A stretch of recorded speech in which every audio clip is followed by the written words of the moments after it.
হ্যাঁ, নির্বাচনে আইনগত বা পরিবেশ ভালো আছে, আপাতত কোনো ভেজাল নাই আমরা দেখতে পাচ্ছি না। আর আপনারা নিজেরাও জানেন এটা হলো বিএনপির সিট, বিশেষ করে রাজশাহী, এখানে অন্য দলের কোনো সুযোগই নাই এবং প্রচুর জোয়ার।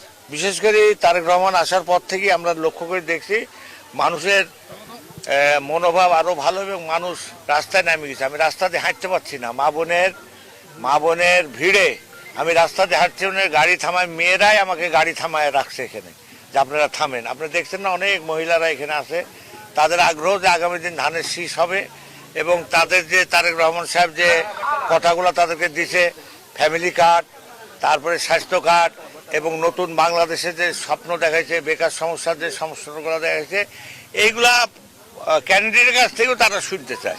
আমাদের মা বোনরা ক্যান্ডিডেটের কাছ থেকে শুনতে চায়, যার জন্য তারা রাস্তা থামাচ্ছে, তাদের সাথে কথা বলতে হচ্ছে। এইভাবে আমি সকাল 9টা থেকে আরম্ভ করে এই পর্যন্ত আসলাম আর কি।